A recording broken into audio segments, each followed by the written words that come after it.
And welcome back to the Villa Filler podcast. Here with Heart of the Holt, I'm joined with my good friend Dan Wiseman. How are you doing, Dan? I'm not too bad, mate. How are you? Very good, mate. Good. Relieved, I think, is the right word to say after the past two games. We'll start with Wigan, a 3-2 victory. Didn't look very convincing, did we? No, and I'm looking at the stats at the moment, actually, for that game on who scored, and it's a similar tale, you know.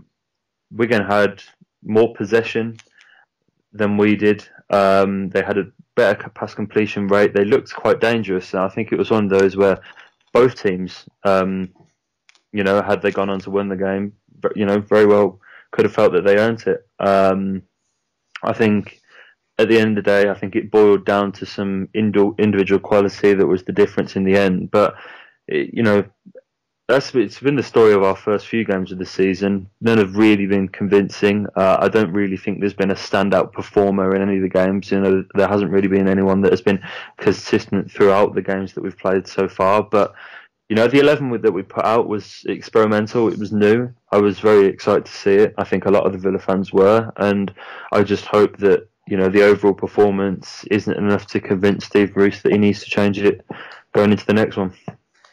It's a funny one, mate, because we talk about this a lot about sort of dominating teams and play, and how we'll never really do that under Steve Bruce, I guess. But Wigan came and with, you know, complete respect to them, they came and passed us off the park for large majorities of the game, didn't they? Now, if a newly promoted side can come to Villa Park and do that, you know, what does this mean for Steve Bruce?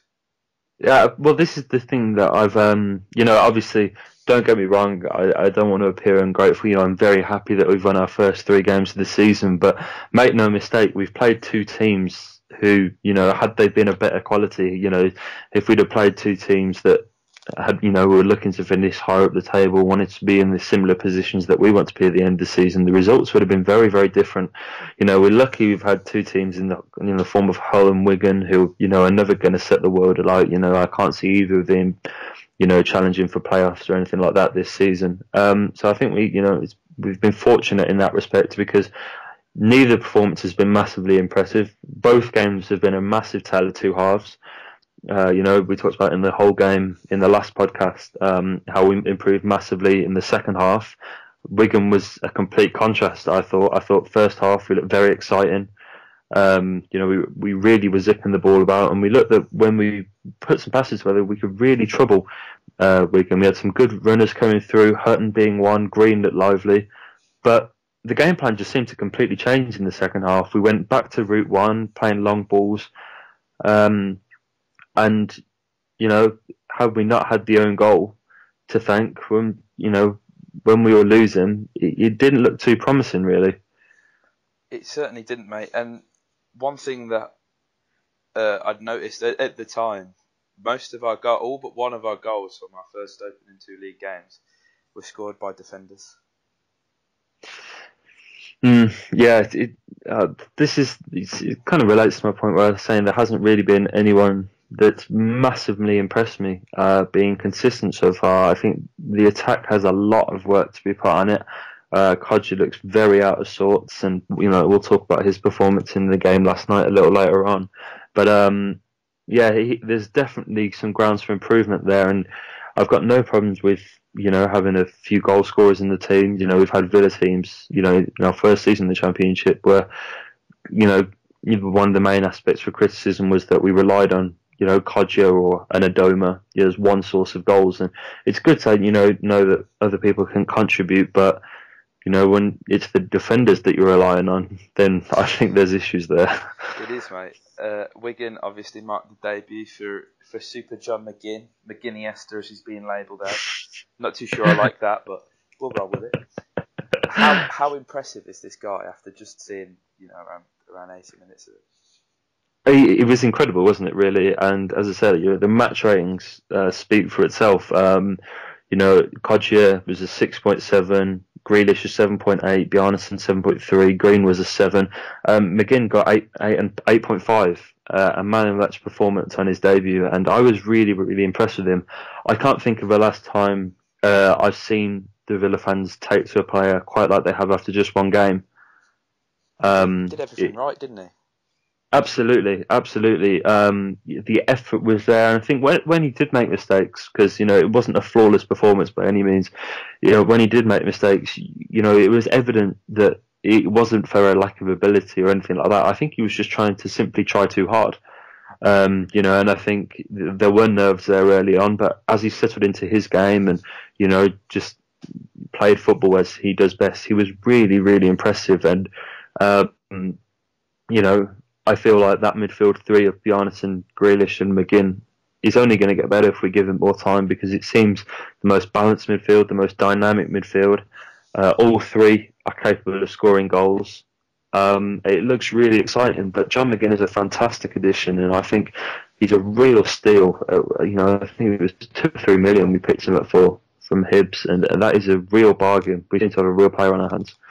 We do, mate. I think as you say, it's the fact that when he does make the mistakes, there were a few sort of stray back passes that he made. He's the first one to get back and on it, and how often do we see that in the claret and blue shirt? It's really nice to see that, and I know a lot of people from an outside perspective might be saying, well, that's his job, but people haven't been doing their job over the years, mate. No, absolutely. And yeah, I think it looks like Conor Hourihane has really got to start putting in some shifts, and the goal that he scored last night won't do him any harm, because McGinn is really going to give Conor a run for his money. There's every it's a nightmare from Conor Hourihane's point of view, because for him to come in and get a man of the match performance in his first game, spells trouble for Conor. But the competition is good, especially in a midfield where we've got a lot of players of very similar ability. It is going to come down to effort and work rate, I think, eventually, because I think, talent-wise, there isn't a lot between the midfielders that we've got, Grealish aside. But it looks like work ethic is really going to work in McGinn's favour, and I'm excited to see what he can offer across the season. I think so, mate. I also think McGinn is possibly the best thing that could happen to Conor Hourihane. Where I stand with Hourihane. I think there's a lot more. I expect a lot more from him, and you can't argue with a man who's got 2 assists and a goal in less than 180 minutes, can you? No. So from a critical standpoint, I can't really complain about Conor Hourihane's performances recently. I've been quite happy with him. Obviously, setting up our guy Berker for the final goal in the dying seconds of the game. Great ball to pick him out. Competition for places is very stiff, and it's, as you say, throw McGinn into that mix. Someone who's clearly working extremely hard on and off the pitch. No one's safe, are they? It's not very often a team can say where the top goal scorer from midfield, who got 11 goals last season, is getting dropped for a new side. Yeah, no. Absolutely. And I think goalkeeper as well is another position that's going to be very interesting, because we saw the debut for Nyland as well in the Wigan game, and again it looked nervous. I think it's often distribution. When you look at goalkeeping performances, nerves seem to kick in most when it comes to distribution. It's the area of a goalkeeping performance where they're most evident, and his kicking was. It took some time. I think a fair few people in the Trinity Road could have walked home with a match ball. But again, we've got to stick with it. Goalkeeping is very hard, especially at a new club, and we've all seen the struggles that even the best goalkeepers can have when they come to English football. It's completely different, very different demands, especially physically. I think Moreira figured that out at Yeovil as well. But no, Nyland seems like a good goalkeeper. He seems very assured in himself. The nerves did get better of him, but I'm sure as the game goes on, we're going to see more of his true abilities, and I'm very excited for that as well.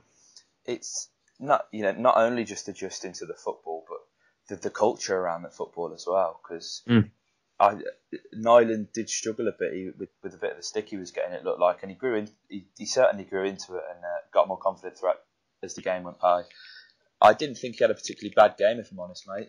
I think he was let down by Jedinak tremendously for the goal. The first goal, there's nothing he can do about that, absolutely nothing. And for the second goal, if it's not for Alan Hutton well, first of all, you've got to question how the Wigan player managed to get a ball in the box when there was 3 players around him. That's my first worry. Yeah. Second of all, he's and credit to him. I think it may have been Powell. I can't remember who it was now, who got in between in the space in between Alan Hutton and Mile Jedinak. But that can't be happening, really, can it, mate? No, and the defence is a real worry for me. They seem to be doing bits at the wrong end of the pitch. Yeah. I think I've been pushing to see Mile as a centre back, sort of for about a season now. And he did come in and it was shaky. It was a poor performance from him. But we've got to talk. He's an experienced player, yes, but it's a new position for him. He's played there in a few games across the last few seasons, and it's going to take a while to settle in. But centre back is a real worry for me this season because although Chester put in a good performance, we can always rely on him. He is Mr. Reliable in this team, of course he is. But who's going to be his partner? Elphick, we all know what Tommy Elphick's like. He can be, incredible one game, very shaky the next. Twansby is very young, but he's got ability. But does he have is he experienced enough to step in and be, James Chester's centre-back partner for the whole season? I'm not sure. And Jedinak only highlighted that, he is going to take time if he's going to make that transition from midfielder into centre-back. And unfortunately, we don't really have that much time. So it's going to be interesting to see that unfold. The Wigan game, if anything, has only complicated making the team selection for Bruce, and it's going to be interesting to see what he goes for going into the next game against Reading. It is. Now, skipping slightly forward a bit, obviously, to last night's game against Yeovil. Interesting that Issa Suleiman wasn't even in the squad for me. In a cup game, especially when you're looking at young Jake Doyle-Hayes starting in midfield. It really does. I'm as you say, mate. I'm very worried about the defence because it's something last season where we could go. Do you know what? The back four picks itself. Yeah. But now, I think I'm hoping Bruce personally doesn't play Jedinak at centre back, and I think Twanzebe was only in at right back whilst Richie Dillard was obviously suspended. I didn't particularly think Richie Dillard had a fantastic game last night either. So, do you put Elmo back there, but you can't, drop in someone who scored on the first day. Elmo hasn't done too badly for himself, I don't think, mate. And I'm a big Elmo fan, but I don't think I'm being, I think I'm putting my bias aside here. It's I don't envy Steve Bruce trying to pick this team at all, if I'm honest, mate. I really don't. No, yesterday his team selection was again surprising. I think a lot of people would have bet on seeing Suleiman at some point, Lansbury as well. But I think he had the birth of his child the day before. So if by any miracle you are listening, Henry, congratulations. We love you, Henry. But yeah, so I'm assuming that's the reason for that one. So we'll let him off. But no, it was a surprising team. The one thing that troubled me the most from last game defensive side was the midfield. We had a midfield three in that game where Doyle Hayes, Horahan, and Whelan, and although Doyle Hayes is young, given Horahan and Whelan run the pitch, we really should have bossed the midfield in that game a lot more. Yeovil just seemed to flood through us as and when they pleased. Horahan, obviously got the goal at the end to make up for it, but his performance was very questionable, I thought. And Whelan as well, we seemed to rush possession. Horahan seemed to have an obsession in the first half with just playing these long sweeping passes forward for Hepburn, Murphy and Adoma, which is unlike him because he's a player that does do the basics. He likes to keep the ball on the deck, and yeah, I think as a result we never really got to see the best of Hepburn and Murphy because we're playing Kel Surprise, a style of football that isn't suited to a young quick striker. Where have we heard that before? 100%, mate. As you said, a bit of a weird midfield. The Irish contingency. Three Irish lads in there. Mm-hmm. Personally, I don't think Wheelo had that bad of a game, if I'm honest, mate. I think every positive little attack or little movement that we had, every time Yeovil got it out, it was on Wheeler's head, and we're finding ourselves back in the attacking third. And I have criticised him before. I didn't think he had a particularly bad game. But then again, I couldn't really pick anyone in that side that had a particularly good game, if I'm honest, mate. And I think we've got to look at it. We've got to put this into perspective. Bruce made 9 changes, but then as well, you've also got to look at the fact that this is Yeovil. With the complete and utmost respect to Yeovil, because they did have the ball in the back of the net, and it was wrongfully disallowed. The goal should have stood. But it's a game we should be dominating, as you say. But it's a hard one. I struggle to position myself on this, because there were some young lads playing, and Bruce Ball just doesn't suit Hepburn Murphy, and it seems that he wants to use him, but you've taken an extremely talented young individual and completely, you've exposed him and exploited him, and now he looks a shadow of the player that, because there are a minority of fans who might sort of turn their nose up at Hepburn Murphy and think, oh, he's just a kid, blah blah blah, and now you're only adding fuel to that argument, aren't you? Yeah, absolutely. I think it was a tweet by Sam Teague, who writes for Bleacher Report, and he put a fantastic tweet up last night, and I think he hit the nail on the head, and he said, we did a fantastic job of accentuating Hepburn Murphy's weaknesses and masking his strengths, and that's exactly what we did do. Yeah. It just seems bizarre, and obviously I'm not going to question Steve Bruce. He's a very experienced manager, and I'm sure he has his reasons. But from an outsider's point of view, it just doesn't make sense, does it? You play a 5'9" teenager making his first senior start for the club, and all you do is throw neck-high balls at him. Yeah. All game, and it just doesn't make sense to me. I'm sure it doesn't make much sense to Russian either. He must have really been excited yesterday with a massive point to prove, and he's a small kid, and when you're playing him up against 2 big centre backs, especially when you're playing long ball, he is going to get bullied. But I have the confidence in Russian. If we'd have played the ball on the deck, given it to him in feet, on the turn, on the shoulder of the defenders, he could have been a real handful last night, and we made him out to be quite average. But we weren't playing to his strengths, and that's a shame. You just got to look at the nice little movement, actually, instigated by Jake Doherty. Slipped the ball in off the right shoulder of the centre back, and Green put the ball in the box for Rushain, and we snatched it, and we can't obviously complain. Decision making when the ball's coming at you, you're just trying to think, oh, I've got to score, but that was a nice little movement. It kind of showed what Villa could be capable of, playing the ball on the deck. I think we all know that we can do it. It's just whether Bruce will. And as well, I couldn't help but feel, I don't know whether I'm reading too much into this, but Bruce is, he's blooded these teams almost to prove a point, to say, oh look, it's clear it worked, because he didn't seem very happy after the game, did he? No, and I think I think he above all realised that it wasn't the most convincing performance, but there seems to have been something that has angered him. I'm not sure what it is. Steve isn't one of those people that hides his anger very well, and you could tell, but quite what is the cause, I suppose we'll never know. But I really hope we do stick by the youngsters, because I thought Green was another positive. I thought he looked like a handful, and again, he just seems like one of those players where the more minutes we give him, the better and better he's going to become. He seems to be grown in confidence, and he came off for James Bree, who came on and is another young player we'd like to see more of at Villa. And I suppose we've got to try and take positives, but there were few and far between, unfortunately.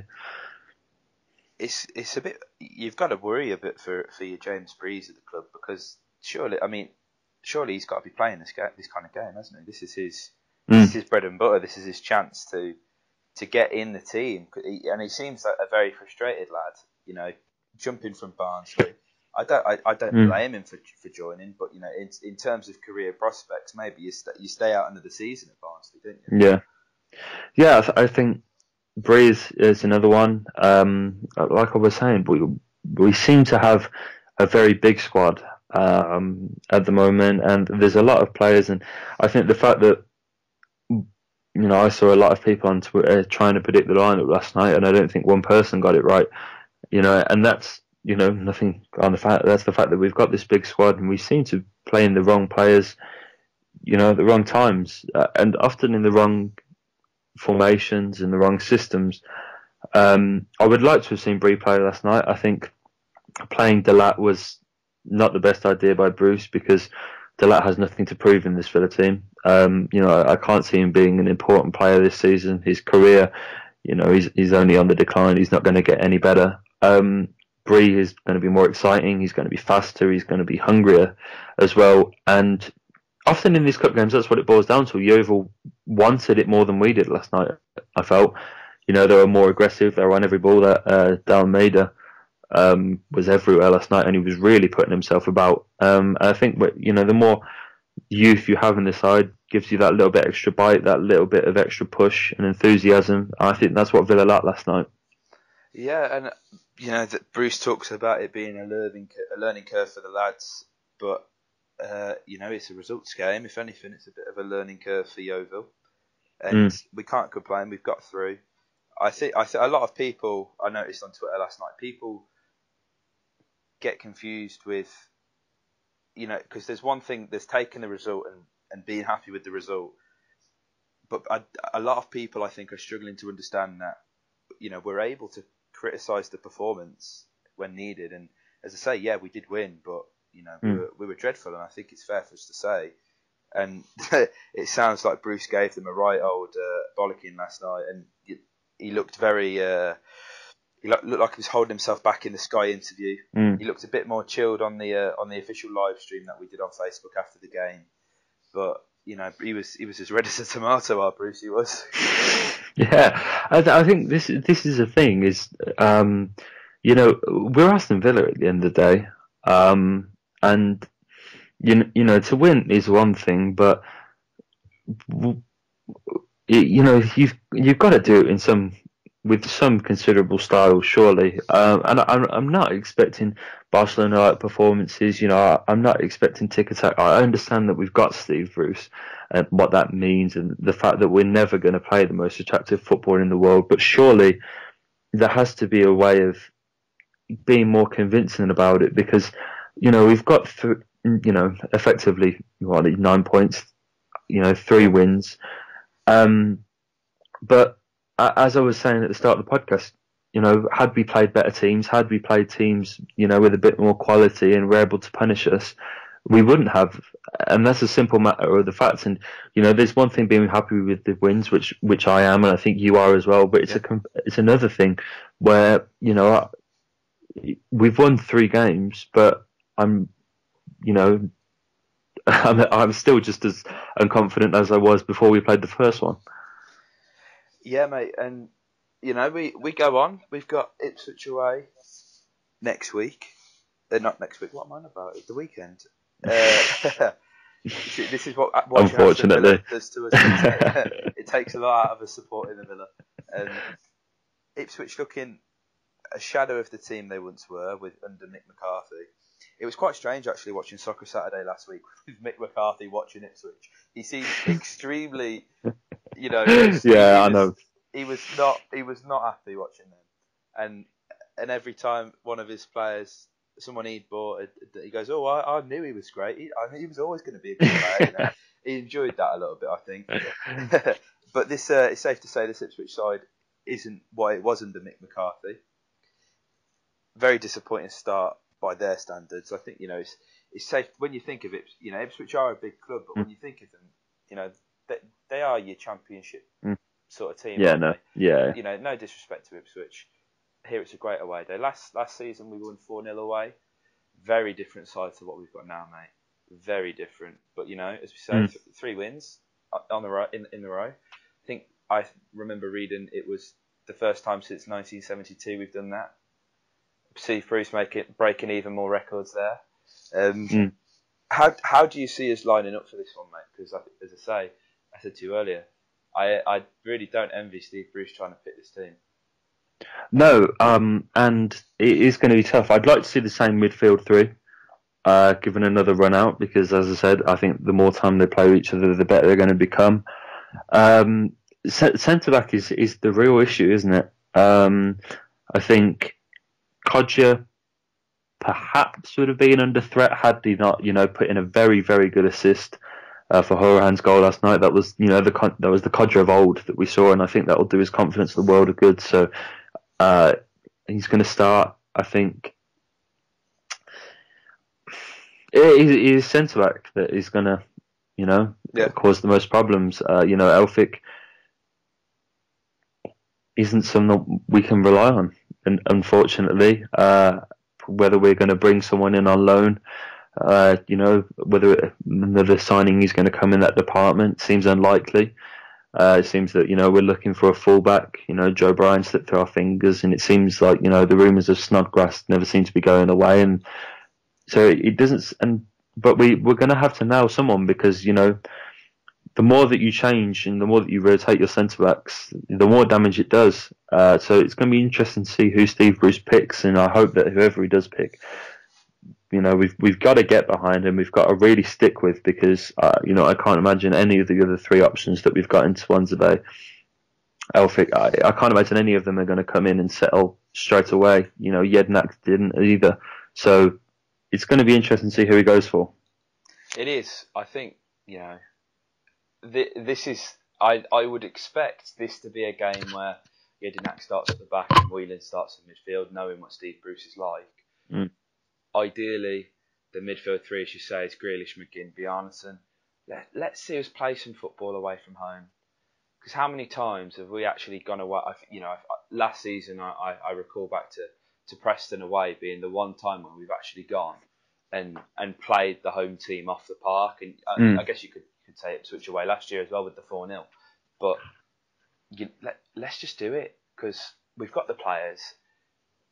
Bruce, if we're going to continue to play a system, I'm hoping it's this 4-3-3, come 4-1-4-1 when we defend, because it seems to be working. As I say, mate, it's a results game. We've won our 3 games playing this formation. Surely it makes sense to, but then again, we'll probably see a back 5, won't we? Yeah, who knows, mate? I mean, Ipswich really are there for the taking. I think they drew 2-2 with Blackburn. Yeah. I think 2-2 with Blackburn on the opening day. Lost to Rotherham. Rotherham. Yeah. They got spanked 5-1 by Brentford. And then last night they went out on penalties to Exeter. So this team are really there for the taking. If there's one team, at this point in this season that you would really fancy Villa to go and put out a performance against, it's Ipswich. But no doubt we'll make it difficult for ourselves, because it's just the Villa way to do it. But as you say, it is a results game. The win is going to be the most important thing. Ipswich sit, 20th in the league. Things aren't looking good for them. We've really got to show up and put performance in against these, because, we've got Brentford next at home, and they are looking very, very good indeed. They also have played Rotherham, as you're saying, and look really good. Brentford always give us problems, so we need to prepare well, put in a good performance, because, it's going to be a tricky week next week at home. The thorn in our sides, Brentford. Do you reckon Steve Bruce would put out a weakened side this weekend against Ipswich in preparation? Because, a midweek game under the lights, well, it won't quite be under the lights because it's still summer, but still, a midweek game under the lights at Villa Park, this isn't a game for Mile Jedinak, We've got to, as I say, we've got to really give Brentford a game. Can't let them have any of the ball, because, as I say, I said about Wigan earlier, they play very nice one-touch football. There's a clip of Brentford doing the rounds, playing I've seen against Stoke, and we know what Brentford are capable of. And Dean Smith really hasn't playing on a shoestring budget, and being a Villa fan, he's always come to Villa Park with a point to prove. So I would kind of not a second string side against Ipswich, but a weakened side, I'd say. Maybe we see a Hepburn Murphy get 30 minutes at the end, but I think Codger probably deserves the full 90. It looks like he's growing into it, doesn't he? Really? Yeah, I think we've got two very contrasting games at home next week, so it's important that we go through Ipswich. And it's probably going to prepare us more for the Reading game than it is the Brentford game, because Reading haven't had a convincing start to the season. 2 defeats so far in the league. They're going to come shut up shop and want to defend, whereas Brentford, as you were saying, are going to come at us. They've scored, they beat Rotherham 5-1 on the opening day. Got a very, very credible draw away to Stoke, not an easy place to go. And then they put 4 past Southend yesterday in the cup. So they're a team that are scoring a lot of goals, very free flowing. The kind of team that this Villa team hates playing against. The kind of team that Steve Bruce can't seem to prepare for playing against. We've had time and time again. How many times have we seen Brentford play us off the park playing the same football? They don't change their game. They're very, they stick with it. They don't play defensive. It doesn't matter who they're playing against. They'll play their football. And Steve Bruce has had a lot of games now against Brentford to prepare for what they're going to do, how they're going to play. It doesn't seem to change. So there's an expectation on him as well now, I think, to set up the Villa team to counter that, because we've been torn up by it too many times now. I don't want to see it happen again. It's important that we make Villa Park a fortress. And an important performance is due. I think that'll be the real test for this Villa side, because the fan base is divided on this this 3 wins, what that means, how much we should read into that or not. I think we can get the win against Ipswich, but Brentford's going to be the real test. It is, mate, and this is something I've always said, and I say it, is we've got to play a certain way and make teams adjust to that instead of us adjusting to them. And that's the thing with your Brentfords, as you say, they've only got one way of playing. They only know the one way of playing, passing the ball around, making space, dragging players out. And it kind of infuriates me watching us go away from home, and even sometimes at home, set up to sit, shut up shop, break on the counter. There are times to do that, but against Brentford, that's not the time. You don't want them to be on the ball a bit, do you? No, because the more that you give teams like that on the ball, the more confidence they're going to get. They've got that Woods is a really good player. I really like him in midfield. From the first time I saw him at Villa Park, I've really been praising him, and he's been linked with a big move to Swansea, and so he's a really good player, and he's just one in the team of 11 where